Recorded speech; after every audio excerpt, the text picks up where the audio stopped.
संपत्ति पर हक साबित कीजिए वरना सरकार करेगी टेक ओवर। केंद्र सरकार दिल्ली में वक्फ बोर्ड की 123 संपत्तियों को टेक ओवर करने जा रही है। और बड़ी खबर है, वक्फ से केंद्र ले लेगा जामा मस्जिद। ये वो संपत्तियां हैं जिन पर पहले सरकार का ही मालिकाना हक हुआ करता था।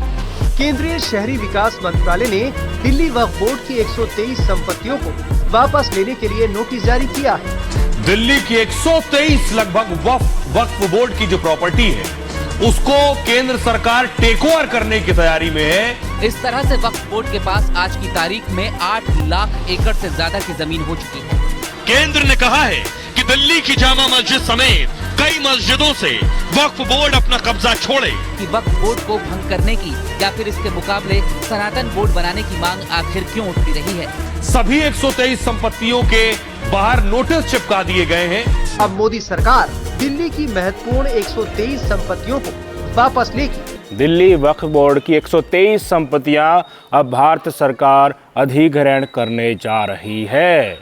जो 123 संपत्तियां हैं उसमें पार्लियामेंट के सामने जो जामा मस्जिद है वो भी इसमें शामिल है और कई कब्रिस्तान भी इसमें शामिल हैं। भारत सरकार का कहना है कि देखिए, इनको हम नेशनल धरोहर बनाना चाहते हैं, राष्ट्रीय धरोहर बनाना चाहते हैं, इनको हम सुरक्षित भविष्य के लिए रखना चाहते हैं ताकि आगे आने वाली पीढ़ियां इनको देख सकें। ये एक्सक्यूज़ दिया जा रहा है भारत सरकार की तरफ से। ये पूरा का पूरा मुद्दा आखिरकार दिल्ली वक्फ बोर्ड के हाथ से निकल कैसे गया?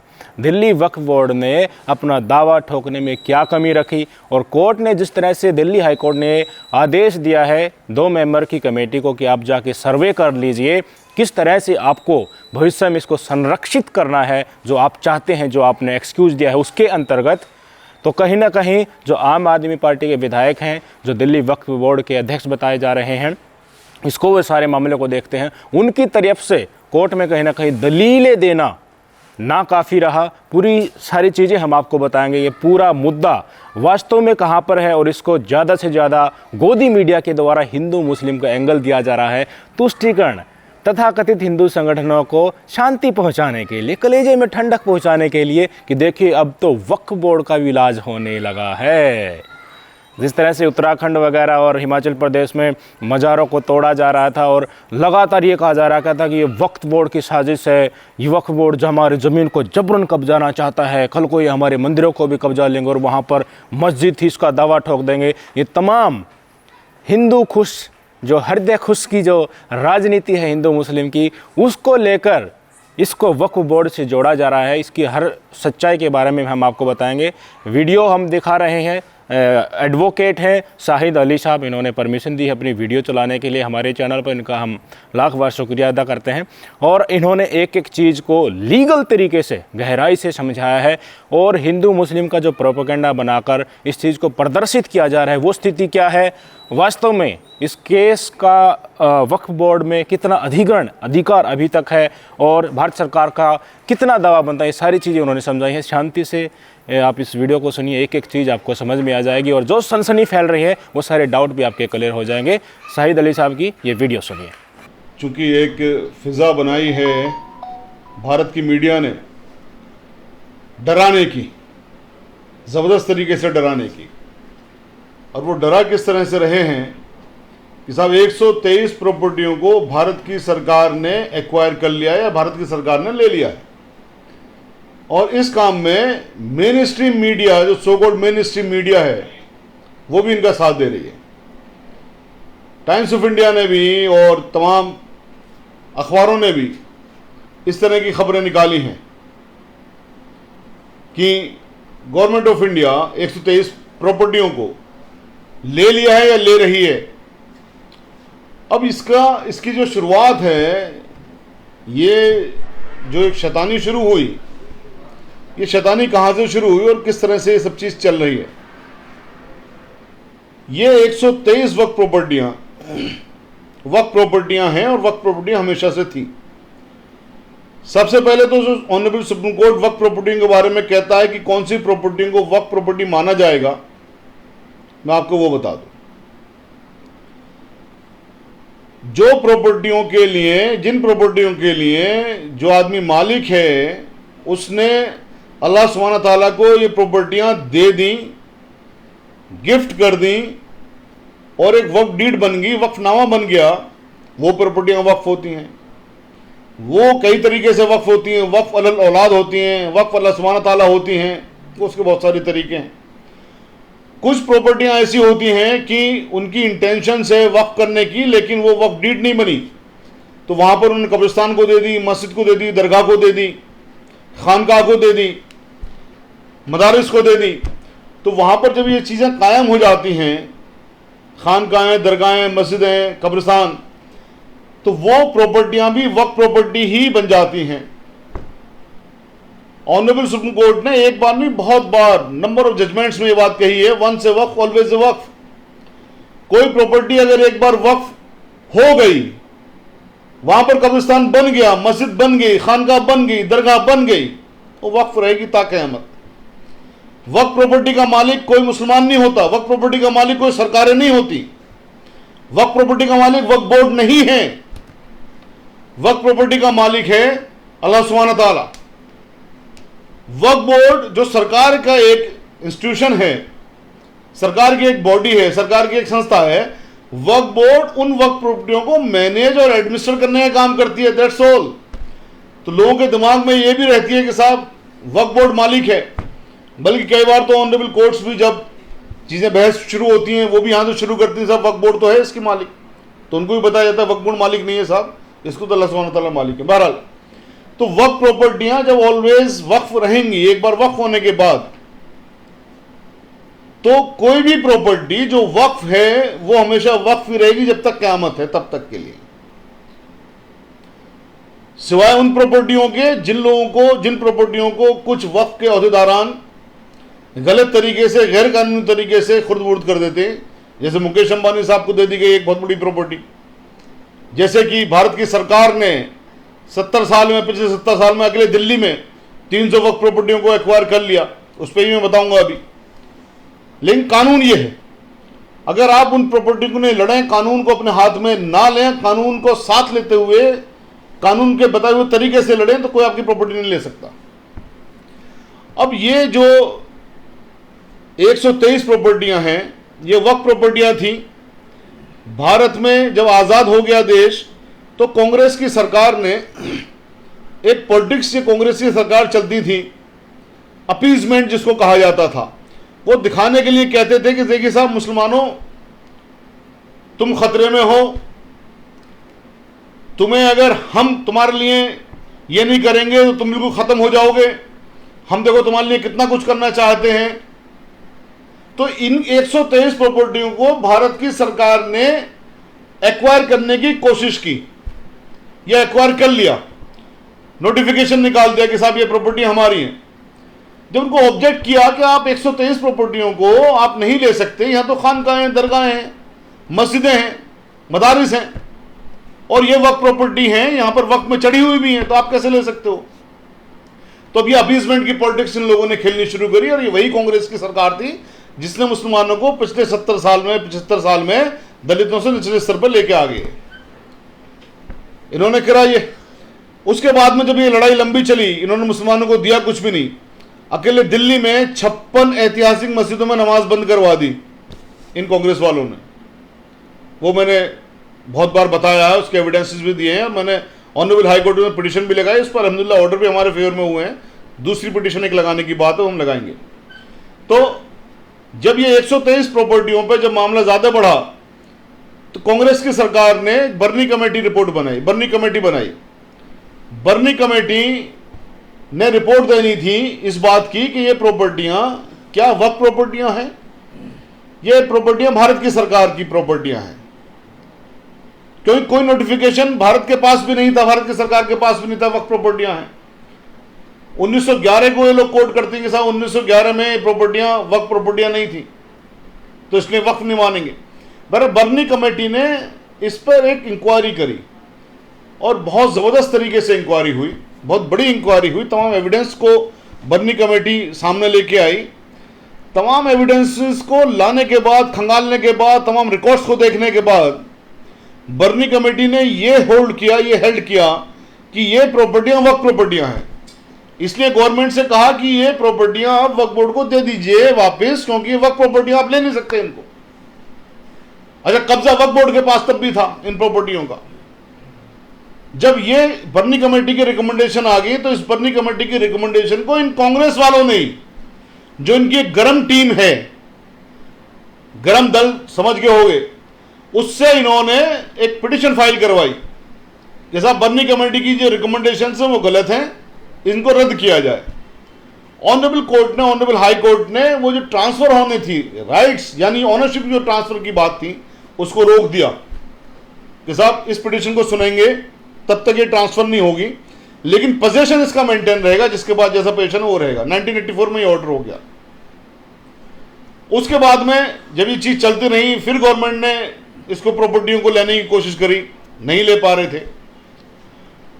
फिर जब 2014 में इलेक्शन हो रहा था एमपी का, तो पूर्व संध्या पर इलेक्शन की, एमपी के इलेक्शन से बिल्कुल पहले, नोटिफिकेशन से बिल्कुल पहले, ये 5 मार्च 2014 को नोटिफिकेशन निकाला, जिसको 6 मार्च को इन्होंने पब्लिश किया कि ये 123 प्रॉपर्टियां भारत की सरकार वक्फ बोर्ड को दे रही है 1 रुपए में।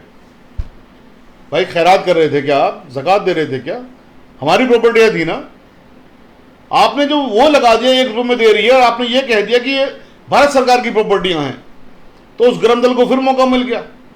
विश्व हिंदू परिषद ने फिर एक पिटीशन लगाई ऑनरेबल हाई कोर्ट के अंदर। उसने कहा साहब ये 1 रुपए में दे रही है, हम 2 रुपए ले लीजिए।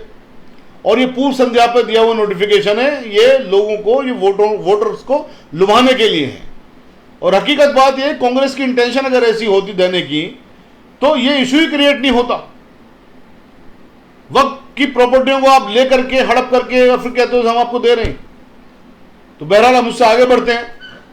जब इस नोटिफिकेशन को ऑनरेबल कोर्ट ने, ऑनरेबल हाई कोर्ट ने स्टे कर दिया, यहां पर यह हुआ, इससे पहले कि स्टे होता, इन तमाम 123 प्रॉपर्टियों का कब्जा पूरी तरह से वक्फ बोर्ड के पास पहले से था, और अब नोटिफिकेशन के बाद में वैसे पक्का हो गया।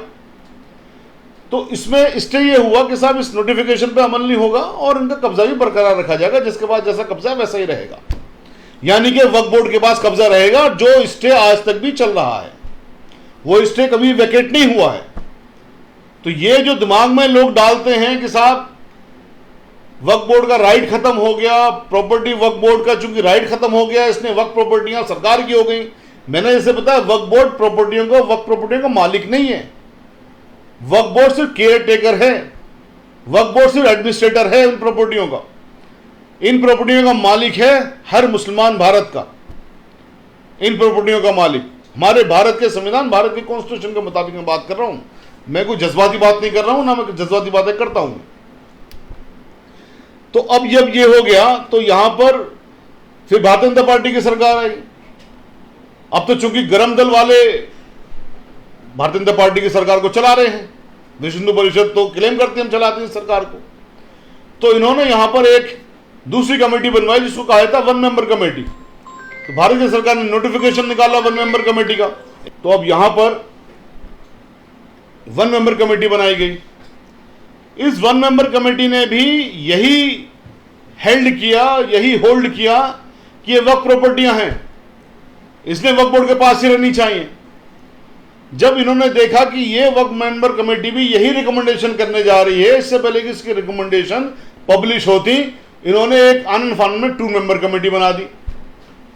साहब 1 मेंबर नहीं, 2 मेंबर चलेगी। अब 2 मेंबर कमेटी ने वक्फ बोर्ड को नोटिस दिया कि आइए साहब हमें अपने एविडेंस दीजिए। यहां पर वक्फ बोर्ड से, दिल्ली वक्फ बोर्ड से गलती यह हुई कि उन्हें 2 मेंबर कमेटी के सामने भी जाकर अपने एविडेंस देने चाहिए थे। वो इस गलतफहमी में रह गए कि सामने 1 मेंबर कमेटी के सामने दे तो दिए, अब 2 मेंबर के सामने देने की क्या जरूरत है। उनको तो एक मौका चाहिए था। उस मौके का फायदा उठाते हुए उन्होंने एक नोटिफिकेशन निकाला, एक ऑर्डर निकाला कि हम दिल्ली वक्फ बोर्ड को एब्सॉल्व कर रहे हैं इन वक्फ प्रॉपर्टियों से। भाई आप कैसे एब्सॉल्व कर सकते हैं? मैंने जैसे कहा कि वक्फ बोर्ड मालिक नहीं है, तो आप कैसे एब्सॉल्व कर सकते हैं इनको? आप नहीं कर सकते। तो ये जो ऑर्डर था फरवरी का एब्सॉल्व करने का, उसके बाद में फिर प्रोपेगेंडा करा गया कि साहब भारत की सरकार ने प्रॉपर्टियां ले ली, वह 123 प्रॉपर्टियां भारत की सरकार ले लेगी। ये प्रोपेगेंडा क्यों करा जाता है और आज की डेट में क्यों हो रहा है? देखिए, कांग्रेस करती थी प्रोपेगेंडा टू अपीज मुस्लिम्स, देते नहीं थे वो कुछ भी और जुल्म करते थे। आज की पार्टी पॉलिटिक्स करती है अपीजमेंट ऑफ हिंदूज, देते वो भी नहीं है हिंदूज को कुछ, जुल्म दुनिया भर के करते हैं। तो ये पॉलिटिक्स ऑफ अपीजमेंट है। तो यहां पर इन्होंने प्रोपेगेंडा करा, उसको दिल्ली हाईकोर्ट में चैलेंज किया गया कि साहब एब्जॉल्व नहीं कर सकते आप। पहले एप्लीकेशन लगाई गई, एप्लीकेशन ऑनरेबल कोर्ट ने कहा नहीं साहब सेपरेट रिट लेके आइए, सेपरेट रिट लेके चले गए। उस रिट में ऑनरेबल हाई कोर्ट ने ऑर्डर किया कि ये जो वक्फ प्रॉपर्टियों का जो पोजीशन है वो पोजीशन एज इट इज रहेगा, लेकिन जो सर्वे है वो सर्वे करवाने में वक्फ बोर्ड कोऑपरेट करेगा, और जो वक्फ बोर्ड की प्रॉपर्टियों में, जो वक्फ प्रॉपर्टियों में लोग कब्जेदार हैं वो कोऑपरेट करेंगे। तो ये ऑर्डर बिल्कुल वाज़ेह था, बिल्कुल क्लियर ऑर्डर था। लेकिन यहां भी फिर ये प्रोपेगेंडा करने की इन्होंने कोशिश करी कि साहब ये वक्फ प्रॉपर्टी हमारी चली गई। और अब कमाल की बात तो ये है, कल से परसों से कि साहब एक अखबार ने तो ये छापा नोटिफिकेशन निकाल दिया है 123 प्रॉपर्टी लाने का। अगर नोटिफिकेशन निकाल भी देगी सरकार, पहली बात तो निकाल नहीं सकती, अगर निकाल भी देगी तो जो भारत का कानून है, मैं आपको दफा बताता हूं 51 वक्फ एक्ट की, उसमें यह लिखा हुआ है कि कोई भी वक्फ प्रॉपर्टी को भारत की सरकार एक्वायर नहीं कर सकती है सिवाय उन वक्तों पर जब भारत की सरकार को किसी बहुत इंपॉर्टेंट काम के लिए, पब्लिक के काम के लिए उन प्रॉपर्टी की जरूरत हो। सड़क बनवाना है, कुएं खुदवाना है, नहर निकलवाना है, यह लिखा हुआ है। और अगर उस चीज के लिए भी लेगी अगर वो भारत की सरकार उन प्रॉपर्टियों को, तो फिर वक्फ बोर्ड की, कंसर्न वक्फ बोर्ड की लिखित में परमिशन लेगी। इन 123 प्रॉपर्टियों के लिए, जैसे मैंने कहा, ऑनरेबल सुप्रीम कोर्ट ने बारंबार कहा है once a Waqf always a वक्फ। जब ये वक्फ प्रॉपर्टियां हैं तो भारत की सरकार किसी हालत में ले नहीं सकती। दफा 51 की बाहर है। कब्रिस्तान में क्या वहां पर कुएं खोदेंगे? कब्रिस्तान में क्या वहां नहरें चलाएंगे? कब्रिस्तान में क्या सड़कें चलाएंगे, सड़कें निकालेंगे क्या कब्रिस्तान में, मस्जिदों में? तो इनका कोई पब्लिक पर्पस भी नहीं है। अभी जो शाही मस्जिद की बात की जा रही है, शाही मस्जिद दरअसल जो पार्लियामेंट के पास एक मस्जिद है उसकी बात है, लेकिन मीडिया ने क्या प्रोपेगेंडा किया कि सब दिल्ली की शाही मस्जिद, दिल्ली की जामा मस्जिद को भी 123 प्रॉपर्टियां वो भी ले लेंगे। तो ये डराने के लिए और दूसरे लोगों को, सब लोग नहीं, जो चंद लोग नफरत करने वाले लोग हैं उनको खुश करने के लिए मीडिया ने फिर ये चीज चलनी शुरू करी कि साहब दिल्ली की जामा मस्जिद भी गई जिसमें शाही इमाम बुखारी साहब होते हैं। वो शाही इमाम मस्जिद तो 123 प्रॉपर्टी में है ही नहीं। वो जो मस्जिद है वो तो ASI द्वारा प्रोटेक्टेड मस्जिद है, तो वो उससे अलग है। वो उस मस्जिद की बात करते हैं जहां पर कि जस्टिस फखरुद्दीन अली अहमद साहब की कब्र है। वहां पर जस्टिस बदरुद्दीन अहमद साहब के अब्बा साहब जो भारत के राष्ट्रपति भी थे, वहां पर उनकी कब्रों को तोड़ के क्या वहां सड़कें बनाएंगे? तो ये प्रोपेगेंडा है पूरे का पूरा। मैं आपको फिर एक बात बता दूं, अभी देखिए दिल्ली में इंडिया गेट को पूरी तरह से उन्होंने रिवैम्प किया, पार्लियामेंट को रिवैम्प किया, सब कुछ किया, लेकिन जो वहां पर हमारी मस्जिद थी, कदीमी मस्जिद है, उनको हाथ नहीं लगाया किसी ने। तो आप लोग क्यों एश्योर नहीं होते हो? और मैं फिर आपको फिर बता रहा हूं, आपको सिर्फ और सिर्फ एक काम करना होता है। आप जितनी पिटीशंस लिख सकते हो, जितने मुकदमे डाल सकते हो, जितना कानून का सहारा ले सकते हो, आप उतने ही ताकतवर बनोगे। लेकिन आप सिर्फ डर करके सोशल मीडिया पर या एक दूसरे को मैसेज शेयर करने से कुछ नहीं होता है। बी एश्योर्ड, यकीन रखिए, किसी की मजाल नहीं है आपकी 123 प्रॉपर्टियों को कोई 1 इंच भी ले ले, और किसी की मजाल नहीं है। ये मैं इस बात पे कह रहा हूं कि हमारे पास में भारत का संविधान है, हमारे पास में वक्फ एक्ट 1995 है, जो कि उससे पहले ही वक्फ एक्ट मौजूद था, और जिस वक्फ एक्ट को चैलेंज किया गया बहुत बार, उसको खारिज करवाने के लिए इन लोगों ने, इन गरम दल वाले लोगों ने लाखों कोशिशें की हैं। और ऑनरेबल सुप्रीम कोर्ट ने बारंबार यह कहा है कि ये बेस्ट एक्ट है, इसको खारिज नहीं किया जा सकता, इसमें कोई भी दिक्कत नहीं है और इससे किसी भी हिंदू भाई की किसी प्रॉपर्टी पे कोई फर्क नहीं पड़ता। एक और प्रोपेगेंडा करा जाता है, वो प्रोपेगेंडा ये करा जाता है कि साहब हिंदुओं की प्रॉपर्टियों को भी इन्होंने वक्त में शामिल कर लिया है। ये बिल्कुल प्रोपेगेंडा है। इसी प्रोपेगेंडा के तहत तो ये लोग ये करते हैं कि देखिए साहब, ये आपकी हिंदुओं की प्रॉपर्टी पे इन्होंने वक्त की में कब्जे में ले ली, अब हम इनकी सारी प्रॉपर्टी वापस ले लेंगे। तो ये लड़वाने वाली चीजें होती हैं। किसी के ना भड़कावे में आने की जरूरत है, सिर्फ एक काम ये करना है आपने और कुछ भी नहीं करना है कि आप जितनी पिटिशंस डाल सकते हो, जब नोटिफिकेशन अगर आ जाए तो, पहली बात तो नोटिफिकेशन आएगा नहीं, जब तक नोटिफिकेशन नहीं आ रहा है सारी प्रॉपर्टियां वक्फ बोर्ड के पास हैं, एक एक प्रॉपर्टी वक्फ बोर्ड के पास है, कोई नहीं ले सकता। 2 मेंबर कमेटी भी इंशाल्लाह हमारे फेवर में ही ऑर्डर करेगी, तमाम शहादत हैं, तमाम एविडेंसेस है। क्या क्वेश्चन है? इस ऑर्डर की क्या सच्चाई है? एब्सोल्यूट वाला मैंने बता दिया ना आपको, जो एब्सोल्यूट वाला ऑर्डर है उसके बारे में मैंने बता दिया कि जब दिल्ली वक्फ बोर्ड ने 1 मेंबर कमेटी के सामने जो पेश हो गए थे, 1 मेंबर कमेटी की रिपोर्ट फेवर में थी, उसके बाद में आनंद फानंद में 2 मेंबर कमेटी बनाई गई। 2 मेंबर कमेटी ने नोटिस किया कि हमारे सामने आके आप एविडेंस दीजिए दिल्ली वक्फ बोर्ड को कि वक्फ प्रॉपर्टियां हैं। तो दिल्ली वक्फ बोर्ड को मिस गाइड कर दिया गया ये कहकर कि आपने 1 मेंबर कमेटी के सामने एविडेंस दे दिए, 2 मेंबर कमेटी की कोई सत्यता नहीं है, इसकी कोई वकार नहीं है, इसकी कोई वैलिडिटी नहीं है, आप मत दीजिए वहां पर। तो 2 मेंबर कमेटी ने ये 8 फरवरी वाला ऑर्डर कर दिया जो आपने मुझे दिखाया है, 8 फरवरी वाला कि साहब हम दिल्ली वक्फ बोर्ड को एब्जॉर्ब कर रहे हैं इन प्रॉपर्टियों से। एब्जॉर्ब नहीं हो सकते क्योंकि दिल्ली वक्फ बोर्ड मालिक नहीं है इन प्रॉपर्टियों का, हर मुसलमान मालिक है इन प्रॉपर्टियों का। दिल्ली वक्फ बोर्ड सिर्फ केयर टेकर है या एडमिनिस्ट्रेटर है। और ये बात मैं क्यों कह रहा हूं दिल्ली वक्फ बोर्ड मालिक नहीं है, केयर टेकर एडमिनिस्ट्रेटर है? क्योंकि जब हमने 300 प्रॉपर्टियां जो भारत की सरकार ने, कांग्रेस की सरकार थी सर, मैं आपको क्लियर करके बता देता हूं, मैं 300 प्रॉपर्टियां भारत की सरकार ने एक्वायर करी दिल्ली में। हमने उस एक्वायरमेंट को चैलेंज किया, दफा 51 जो मैंने अभी बताया उसी के आधार पर ऑनरेबल हाई कोर्ट ने हमारी पिटीशन को एडमिट किया, नोटिस किए। तब वक्फ बोर्ड ने आके ये कहा ऑनरेबल कोर्ट के अंदर कि साहब शाहिद साहब के खलीफा लग रहे हैं, ये प्रॉपर्टी हमारी है, हम इनका मुकदमा करेंगे। तो ऑनरेबल कोर्ट ने भी कहा कि जब वक्फ बोर्ड में सारे के सारे ये मुसलमान हैं, ये अपनी प्रॉपर्टी के लिए मुकदमा करने की अंडरटेकिंग दे रहे हैं, तो आप पिटीशन विड्रॉ कर लीजिए, इनको आने दीजिए। हमने मना किया तो ऑनरेबल कोर्ट ने कहा ठीक है मैं ऑर्डर पास कर देता हूं, ये लोग मुकदमा करेंगे, आप नहीं कर सकते। तो इसमें इस चीज को समझने की जरूरत है कि वक्फ बोर्ड या वक्फ बोर्ड के दूसरे ओहदेदारान अगर किसी दबाव में आकर नोटिफिकेशन को चैलेंज नहीं करते हैं तो हर मुसलमान एंटाइटल्ड है चैलेंज करने के लिए। आप बेफिक्र रहिए, इतनी पिटीशंस आएंगी, अगर कुछ ऐसा होता है बड़े बड़े वकील भी आएंगे, हम भी कोई कसर नहीं उठा के रखेंगे। बस कानून पर यकीन रखिए, कानून का साथ दीजिए, किसी के बहकावे में मत आइए, किसी के भड़कावे में मत आइए। कानून पर अगर आप यकीन करते हैं, कानून के मुताबिक चलते हैं, तो फिर कानून की प्रोटेक्शन भी आपको है, कानून का साथ भी आपको है।